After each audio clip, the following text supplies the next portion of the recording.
안녕하세요. 오늘도 사연 살롱을 찾아주셔서 감사합니다.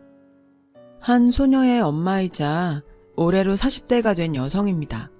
저는 의대에 입학하던 해 만난 남자친구와 연애 끝에 20대 후반에 결혼을 했어요.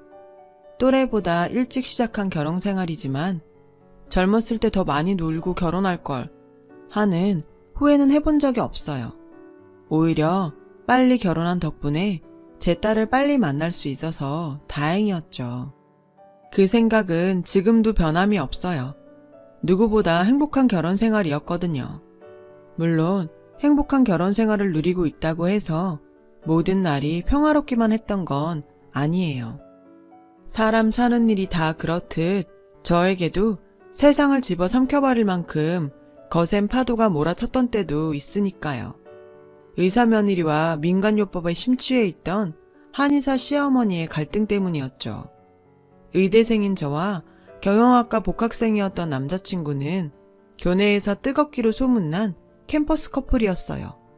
저는 레지던트 과정 이후 대학병원에서 전공의 수련 과정을 밟고 있었고, 당시 남편도 자신의 희망하던 직장에 취업한 상태였어요. 너무 사랑했던 우리는 떨어져 지내는 시간조차 아까웠기에 누가 먼저랄 것도 없이 혼담은 빠르게 오갔어요.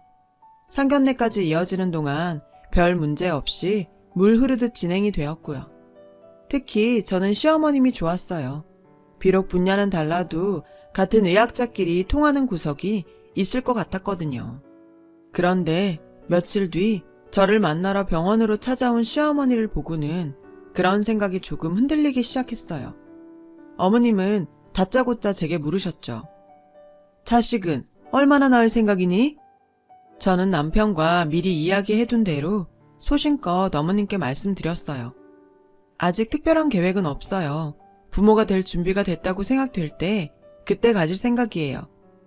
자식 낳는데 어디 때가 따로 있다니? 우리 집안이 어떤 집안인데 하루빨리 아들 낳을 생각은 안 하고선? 뚱하니 토라지는 시어머니의 모습에 살짝 쎄한 기분이 들더라고요. 아니, 세상이 어떤 세상인데 출산 강요도 모자라서 아들 타령이래요. 그리고 딸 자식은 당신 손주 아니랍니까? 결혼 전부터 찾아와 손주 타령을 하는 어머님의 행동이 이해가 안 갔어요. 그리고 얼마 뒤 왜 어머님이 아들 손주 타령을 했는지 그 이유를 알 수 있었죠. 글쎄, 제 남편이 7대 독자더라고요. 그냥 단순히 7대 독자가 아니라 세대당 자식 하나 겨우 얻을 만큼 손이 귀한 그런 집안이었던 거예요. 그런 상황을 알게 되자 그제서야 시어머니를 이해하게 됐어요. 당신 또한 손 귀한 집안에 시집와서 얼마나 핍박을 받았으면 저러실까. 나름 이해가 되는 부분이 있었으니까요. 얼마 지나지 않아 저희 부부는 사람들의 축복을 받으며 결혼식을 올렸어요. 시어머니께 말씀드렸던 것처럼 당장 아이 계획은 없었죠. 그래서 신혼기간을 즐기며 보냈어요. 우리 부부에겐 일과 사랑을 모두 챙기는 행복한 나날이 이어졌죠. 다행히도 꼬장꼬장했던 시어머니는 그렇게 꽉 막힌 분은 아니셨어요. 여느 시어머니들처럼 주기적으로 얼굴을 비출하거나 얼마에 한 번씩 안부 전화를 하라는 강요는 없었어요. 고된 시집살이를 하는 사람들에 비하면 제 결혼 생활은 아무것도 아니었죠. 그런 면에서는 내심 시어머니께 많이 고마웠어요. 저희 부부를 존중해 주셨고 명절 때나 한번 찾아오면 된다고 하셨으니까요. 그나마 명절 때도 서울까지 먼 길이니 밥만 먹고 바로 출발하라고 하셨고요. 그런데 이게 다 연기였더라고요. 그동안 보이셨던 시어머니의 모습들이 모두 연기였다는 걸 알았을 때 온 세상이 뒤죽박죽이 되어버리는 기분이었어요. 사건의 시작은 연락도 없이 서울로 올라오신 시어머니께서 저희 신혼집을 마치 기숙사 사감처럼 검사하면서 시작되었어요. 너는 참 눈치도 없다 얘. 내가 너 편하라고 그동안 발길 끊고 내버려뒀는 줄 아니? 니들 애 만드는데 방해될까봐 그런 거다. 시애미가 이렇게까지 신경을 써주면 너희도 뭔가 보여줘야 할 거 아니니? 아무튼 길게 말해봐야 입 아프고 딴 거 안 바란다. 떡두꺼비 같은 손주 하나만 안겨다오. 딸 자식은 있어 봐야 소용이 없으니까 아들 손주로 부탁한다. 그랬습니다. 시어머님께서는 그동안 저희 부부 생활을 존중해 주셨던 게 아니라 시댁까지 오고 가는 시간까지 아껴서라도 아들 생산에 힘쏟으라는 무언의 압박을 넣었던 거였어요. 모두 떡두꺼비 같은 손주를 얻으려는 욕심에서 비롯된 거였죠. 그나마 다행스러웠던 건 제 남편이 시어머니가 아닌 제 편을 들어주었다는 것이었어요. 남편이 제 편을 들고 나서자 화가 난 시어머니는 서운한 티를 팍팍 내시며 시댁으로 돌아가셨어요. 그 뒤 한동안은 예전과 같이 평화로운 날들이 이어졌죠. 시어머니께서는 애꿎은 시집살이를 빌미로 시어머니의 권위를 세우려고 하시지는 않으셨어요. 하지만 그럼에도 저는 그런 시어머니가 불편했고 늘 불안했죠. 시어머니의 행동에 담긴 속마음을 이제 확실히 알아버렸으니까요. 이대로 저희 부부한테 아이 소식이 없을 경우 어떤 불호령이 떨어질지 몰랐거든요. 이런 불안한 날들이 길어지자 차라리 예정에도 없는 자식 걱정으로 불안한 시간을 보내기보다는 눈에 보이는 시집살이가 낫겠다 싶을 정도였어요. 운 좋게도 그 걱정은 그리 오래가지 않았죠. 여느 때와 같이 일과 사랑을 충실히 챙기는 삶을 살아가던 어느 날 저와 친하게 지내던 간호사 언니가 출산을 하게 되었어요. 저희 부부는 출산 선물을 사기 위해 백화점에 들렸죠. 그런데 그동안 관심도 없던 아기 옷이 그날따라 어찌나 예뻐 보이던지요. 조그마한 신발에 베넷저고리까지 그 앙증맞은 모습들에 순간 저는 눈시울이 붉어졌어요. 그리고 간호사 언니의 아이를 마주하자 저도 모르게 눈물을 흘리더라고요. 그런데 제 옆에 서 있던 남편도 글쎄 눈물을 훔치고 있지 뭐예요. 그날 저는 집으로 돌아오는 차 안에서 시어머니께 전화를 드렸어요. 어머니, 저희 이제 아이 가지려고요. 그 순간 휴대폰 너머로 시어머니의 울음소리가 들렸어요. 어머님은 연신 고맙다는 말을 하시며 흐느끼고 계셨죠. 하지만 임신이라는 게 사람이 마음먹은 대로 다 되는 것이 아니더라고요. 아무리 애를 쓰고 노력을 해도 좀처럼 임신은 되지 않았어요. 저희 부부는 하루하루 지쳐만 갔어요. 아이 소식을 기다리시던 시어머니께서도 매일같이 지쳐가셨고요. 오죽하면 저에게 하소연을 하셨죠. 얘, 너희 어디 문제 있는 거 아니니? 그러지 말고 한번 내려오렴. 진맥 짚고 약이라도 지어주게. 걱정이 되셨는지 어머님은 직접 제 상태를 확인하셔야겠다고 하셨어요. 안 그래도 아범이랑 같이 병원에서 검사 한번 받아보려고 해요. 그러지 말고 시간 내서 내려와. 양의학은 믿을 게 못 된다. 우리 몸엔 한의학이 맞는 법이야. 저는 그날 시어머니의 말씀을 그저 저를 많이 챙겨주시는구나 정도로 받아들였어요. 그리고는 남편과 함께 제가 근무하는 병원에서 불임 검사를 받았죠. 다행히도 저에게는 문제가 없었어요. 다만 남편 쪽이 약간의 문제가 있었죠. 정자수가 다른 남자들에 비해 현저히 적은 데다가 활동성도 현저히 떨어진다고 하더라고요. 다행스럽게도 활동성만 떨어질 뿐이지 정자 자체에는 큰 문제 없이 건강하다는 소견이어서 저희 부부는 시험관 시술을 받기로 결정했어요. 문제를 알고 나니 걱정이 덜 하더라고요. 그렇게 저희 부부는 시험관 시술로 임신을 하기 위해 노력했어요. 먹고 자는 것을 포함해 삶의 모든 부분을 통제하며 생활했죠. 오직 사랑스러운 이세를 만나기 위해서요. 그렇게 노력한 결과 마침내 임신 소식을 접하게 되었어요. 그날 밤 시어머니께서 저희 신혼집으로 짐을 챙겨 오셨어요. 어머님과 저는 부둥켜 안고 펑펑 울었죠. 저는 날이 밝기 무섭게 병원에 가서 휴직계를 냈어요. 시어머니께서는 임신 초기인 저를 친딸처럼 따뜻하게 보살펴 주셨죠. 한의사 시어머니가 곁에 있으니 왠지 마음도 놓이고 든든했어요. 하지만 병원에서 유산조짐이 보인다는 진단을 받아든 순간부터 시어머니가 돌변하기 시작하시더군요. 병원을 나오는 내내 투덜거리셨어요. 책각 것들이 의사랍시고 거들먹거리는 이 지경이지? 이래서 양학은 믿을 수가 없다는 거야. 다 필요 없고 일단 나만 따라와라. 어머님은 저를 택시에 태우셨어요. 기사 양반, 잘하는 보신집 알면 거기로 갑시다. 시어머니의 손에 이끌려 도착한 곳은 허름한 식당이었어요. 오딱 오돌이 등을 파는 식당이었어요. 시어머니는 이런저런 효능을 제게 설명하시면서 용봉탕을 주문하셨어요. 용봉탕이라고는 이름만 들어봤지 한 번도 먹어본 적 없던 저는 서빙된 음식 앞에서 입을 쩍 벌리고 말았어요. 보글보글 끓는 냄비 안에 자라가 통으로 들어있더라고요. 자라와 눈을 마주친 것 같다는 기분도 살짝 들었어요. 저는 소름이 끼쳐서 고개를 돌렸죠. 국물 한 수저 남기지 말고 다 먹거라. 이게 다 약이다. 우리한테는 우리 전통 방식이 맞는 거야. 시어머니는 제 의중은 상관없이 자신의 뜻만 강요했어요. 다른 건 몰라도 간은 꼭 먹어야 해. 자라 간은 용왕께서 불로장생의 명리학으로 찾으셨던 거야. 어머님의 말에 저는 놀랐어요.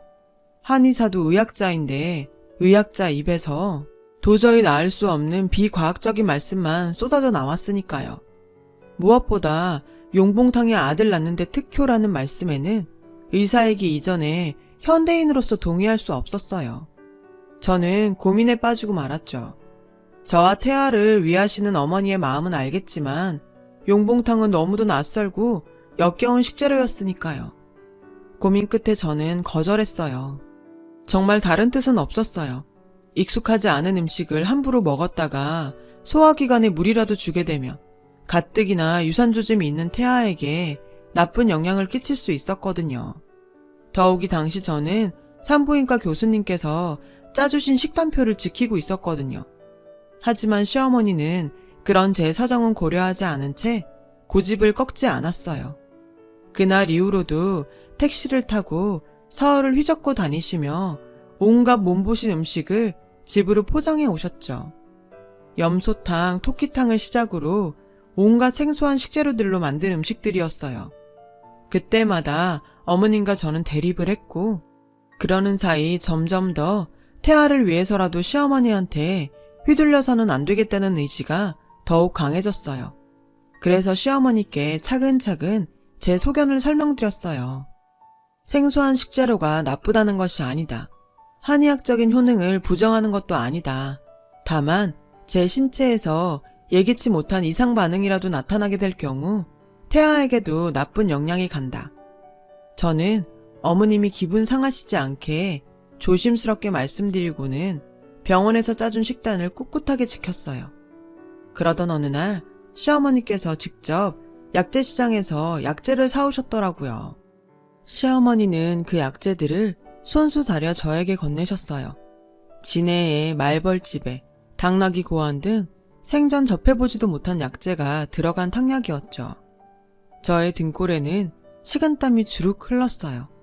모양새야 어찌 됐건 간에 지금까지는 음식이었지만 한약은 약물이잖아요. 심지어 어떤 성분이 얼마나 들어있는지 가늠할 수 없는 정체 모를 약물이요. 태아를 위해 감기약도 마음대로 못 먹는 게 임산부인데 검증되지 않은 약물을 함부로 복용할 수는 없었어요. 그리고 그제야 확신하게 되었죠. 저희 시어머니는 한의사라기보다는 검증되지 않은 대체요법, 소위 말하는 야매 한의학에 심취한 분이라는 걸요. 시어머니가 약재상 주인에게 전화해 약재들을 추가로 주문하는 사이 남편이 저 대신 탕약을 원샷했어요. 그리고는 출근길에 오르는 남편에게 신신당부를 했어요. 혹시 이상 반응이 느껴지면 바로 병원으로 달려가. 알았지? 남편은 알겠다며 출근을 했어요. 아니나 다를까 2시간도 지나지 않아 제가 근무했던 병원 응급의학과 선배가 전화를 했더라고요. 제 남편이 실려왔다고요. 시어머니를 모시고 병원으로 가보니 남편은 호흡기를 낀 채 링거를 맞고 있었어요. 딱 봐도 심한 아나필락시스 쇼크였어요. 흔히 말하는 알레르기 반응이요. 남편이 맞고 있는 주사제를 확인해 보니 남편의 병세는 쇼크가 확실했어요. 그 사실을 확인한 순간 아찔해졌어요. 만약 남편이 아닌 제가 탕약을 먹었다면 어쩔 뻔했나 싶었죠. 그 순간 야매한의하게 빠진 시어머니가 원망스러웠어요. 하지만 그 와중에도 시어머니는 양의사들을 지탄하며 약재상 주인에게 희한한 약재를 주문하고 계셨죠. 저는 그런 시어머니를 복도로 모셔와 제 생각을 말씀드렸어요. 저 사람 어머님이 지어주신 보약 먹고 저렇게 된 거예요. 제가 저걸 먹었더라면 어쩔 뻔했어요. 그걸 왜 아범이 먹었다니? 너 그렇게 안 봤는데 남편 잡아먹으려니로구나. 여자한테 맞는 약을 왜 사내놈한테 먹여? 네가 이 사단을 낸 거야. 의사로서 한 말씀만 드릴게요. 약에 남자 여자가 어딨나요? 남자한테 먹여서 해로운 약이면 여자한테도 똑같이 해로운 거죠. 임산부랑 태아한테는 특히 더요. 썩을년?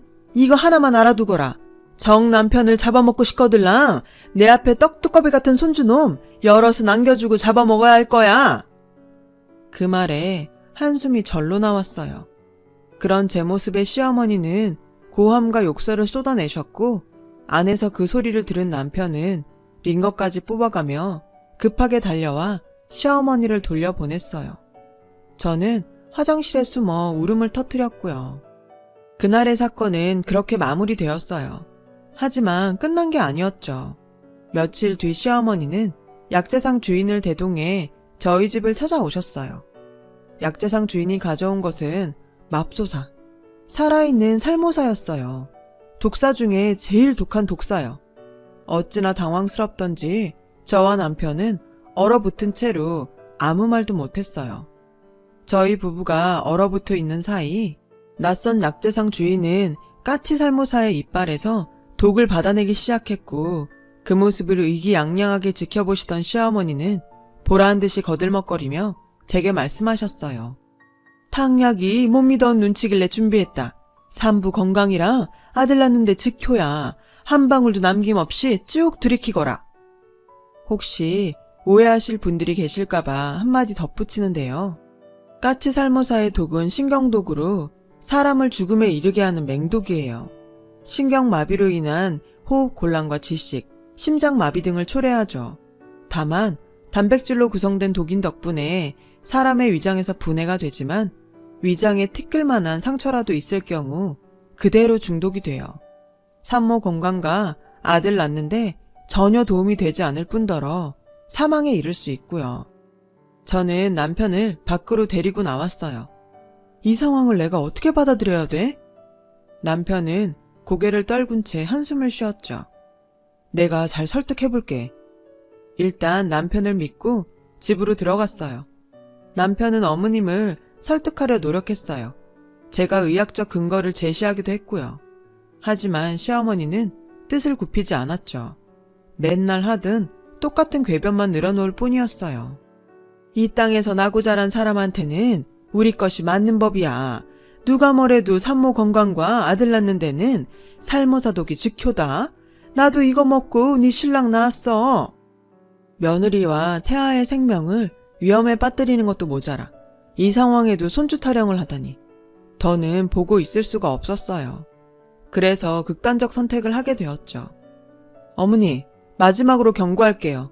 지금 하는 이 행동 당장 멈추세요. 안 그러면 경찰 부를 겁니다. 제 말에 시어머니는 길길이 뛰며 해볼 테면 해보라고 뻗대셨어요. 결국 남편은 경찰에 신고를 했어요. 불법 의료 행위와 까치살모사의 무단포획 혐의로요. 잠시 뒤 경찰이 찾아왔고 시어머니와 약재상 주인은 연행되었어요. 경찰 손에 끌려가던 시어머니는 믿었던 아들한테 배신을 당했다는 충격에 정신이 반쯤 나간 사람처럼 발악을 하며 제게 저주를 퍼부어댔어요. 뱃속에 있는 제 아이에게도요. 참다 못한 저는 그런 시어머니를 향해 평생 원망하고 사셔도 어쩔 수 없어요. 어머님한테 어머님 아들이 중요한 만큼 저에겐 제 아이도 소중해요. 물론 제 남편도요. 어머님의 잘못된 맹신이 어머님 아들은 물론 손주까지 죽일 수 있다는 걸 왜 모르세요. 오늘 이 순간을 절대 잊지 마세요. 내 가족을 건들지 마시라고요. 시어머님이 경찰 손에 연행된 이후의 소식은 잘 알지 못해요. 그날 이후 저희 부부는 시어머니와 의절을 한 채 살고 있었거든요. 다만 간략적인 소식은 전해 들었어요. 그날 일로 어머님은 형사처벌을 받았고 어머님이 운영하던 한의원은 문을 닫았다고 하더군요. 그 후로는 이사를 가셨는지 주변 사람들도 소식을 모른다고 했어요. 그리고 얼마 뒤에 저와 남편은 천사 같은 딸과 만날 수 있었어요. 저희 부부는 고생 끝에 만난 딸아이에게 저희가 할 수 있는 모든 사랑을 주었어요. 모든 순간이 감사한 날들이었죠. 그런데 제가 육아휴직을 마치고 병원에 복귀하던 시점이었어요.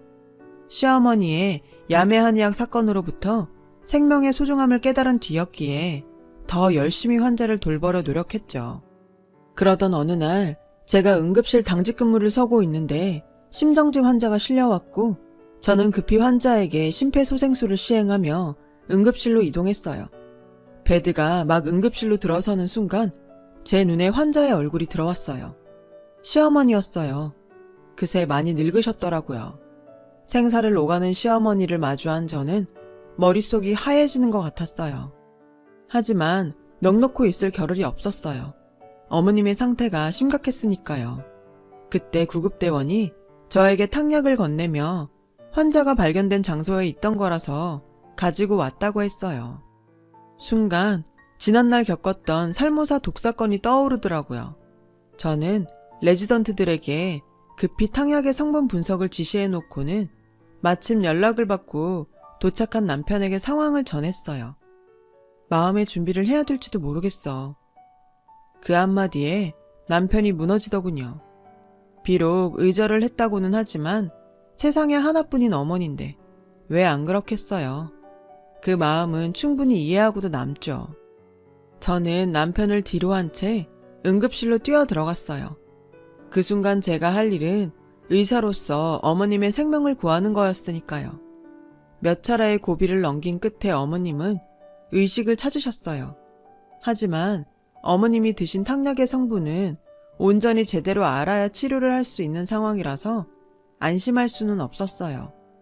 어머님은 저를 보시자 대뜸 그러셨어요. 아들이더냐? 정말 대단하시더라고요. 생사의 갈림길에서도 손주를 향한 집착은 정말 대단하시더군요. 그 모습에 전 너무 화가 났어요. 그게 뭐가 중요해요. 당장 어머님이 돌아가실지도 모르는데 어머님 죽고 나면 손녀건 손자건 그게 다 무슨 소용이냐고요. 지금 어머님이 생각하셔야 할 건 오직 어머님 목숨이에요. 어머님이 사셔야 어머님 손주를 안아보실 거 아니에요. 그러니까 사세요. 기를 쓰고 사시라고요. 소리를 지르는 내내 제 눈에선 뜨거운 눈물이 흘렀어요. 그렇게 미워했던 시어머니인데 지금 이 순간만큼은 너무도 간절히 살리고 싶었거든요. 그런 제 마음을 아셨는지 어머님도 소리 죽여 눈물을 흘리셨어요. 남편 역시 그저 눈물만 흘릴 뿐이었죠. 그날 우리 고부간의 앙금은 그렇게 눈물에 녹아버렸어요. 며칠 뒤 어머님은 상태가 많이 호전되었어요. 제 예상대로 어머님이 드신 탕약에는 위험한 성분들로 가득했고 그로 인해 급성 간부전이 온 거였죠. 긴 치료 끝에 어머님은 건강을 회복할 수 있었어요. 그리고 그토록 원하시던 손주를 안아볼 수 있었죠. 비록 어머님이 원하셨던 아들 손주는 아니었지만 무척이나 좋아하시더군요. 어머님은 손녀딸의 머리를 어루만지며 참회의 눈물을 흘리셨어요. 일련의 사건들로 저와 어머님 사이에는 굴곡진 정이 쌓이게 되었고 여전히 의견 대립은 있지만 다시 고부간으로 살아가고 있어요. 어머님은 더 이상 예전처럼 양의학을 배척하지 않으세요. 그럴만도 하죠. 그 덕에 당신이 살았으니까요. 더불어 야매 한의학에 대한 맹신도 어느 정도 거두신 것 같아요. 이제는 몸이 안 좋으시면 약재상에서 약재를 사다 탕약을 끓이기보다는 근처 병원으로 바로 달려가시거든요. 하지만 끝까지 포기하지 않은 한 가지도 있어요. 바로 아들 손주죠. 여전히 어머님은 둘째는 언제 가질 건지 저만 보면 닭다리시거든요. 그래서 그 소원은 제가 들어드리려고요. 그게 언제가 될지 가능할지는 저도 잘 모르겠지만요. 노력해봐야죠. 제 사연을 들어주셔서 감사합니다. 맛있는 음식도 많이 드시고 항상 건강하세요. 여러분, 사연 댓글에 응원과 현명한 조언 부탁드려요. 좋아요와 구독은 저에게 큰 힘이 됩니다. 오늘도 좋은 일 가득하세요.